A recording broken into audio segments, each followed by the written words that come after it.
පූජාසනයේ ඔබ හිඳුවා ඔබට පුදන මේ ලෝකයමයි යලි ඔබට එරෙහි වී නැගිටින්නේ. අනුර කුමාර මහත්තයාට ඕකම භූපතිගේ රටවැසියෝ ඔක්කොම හිඟන්න. භූපති හිඟා කාලා ඉස්පිරිතාලට ගෙනත් දාන බෙහෙත් ඔබ ගිලිනවා. හිඟන්නාගේ බෙහෙත් ගිල්ලේ හිඟන්නෝම තමයි. වෙනත් පැත්තකින් අපි බලලා හිත සතුටු කර ගත්තාට සැබෑම සතුටක් විඳින්නට තරම් ගුණයක් මේ ලංකාවේ ඔබට මට අපට ඉතිරි වෙලා නැහැ. පුටු තියනවා, නිල නාම තියනවා, නිල ඇඳුම් තියනවා, භූමිකා තියනවා විවිධ. ඒ භූමිකාවට අනුගත, ඒ වෘත්තියට අනුගත, නිලයට අනුගත, පුටුවට අනුගත ක්‍රියාවෙහි යෙදෙන්නේ නැති හින්දා හිඟා කන ශ්‍රී ලංකාවේ හිඟන්නෝ ගොඩක්.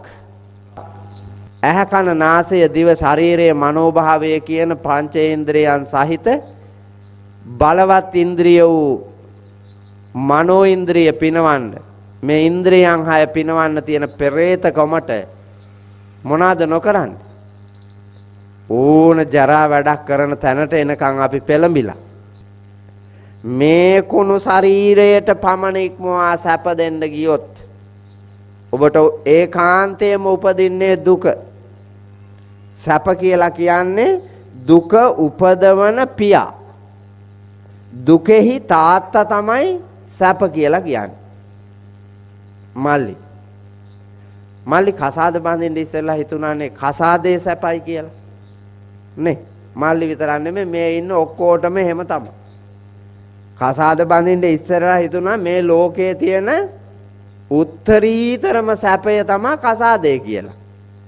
ඔය කසාදෙට එන්න දත කාපු තරම්, වෙර වඩපු තරම් පුදුම තරන්නේ බැනුම් ඇහුවේ.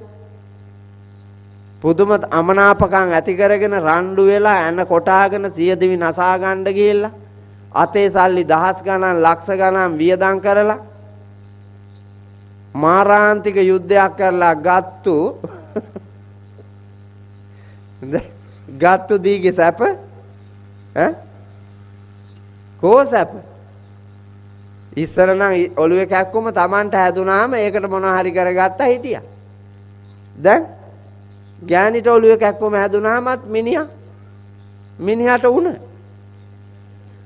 ගෑනිට ඔළුවේ කැක්කුම හැදිච්චා. එයා බලන්න ඕනේ, එයාට බෙහෙත් ගේන්න ඕනේ.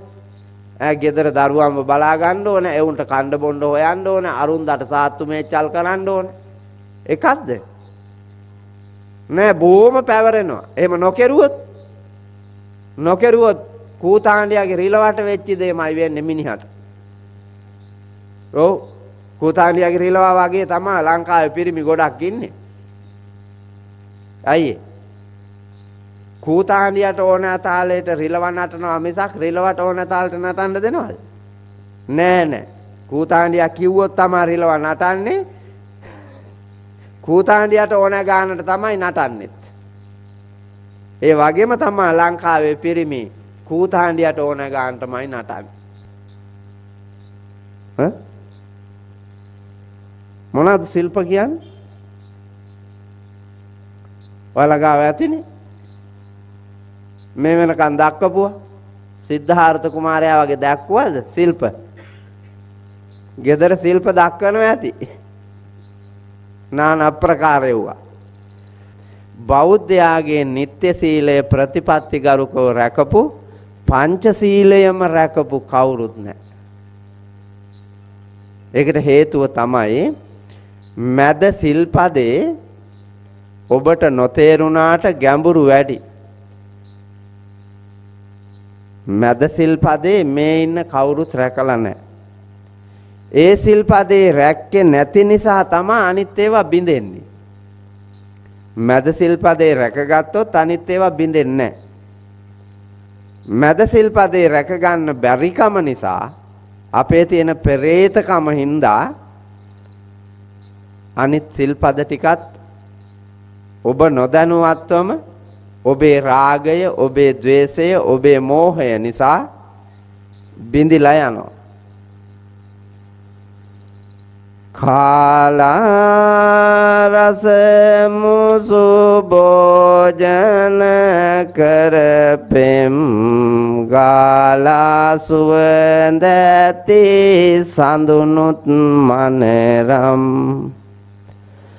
ලාලාබරණ රිසිලෙස සැරසුම් පාලාගිය වැනි බවුරු කොලම්.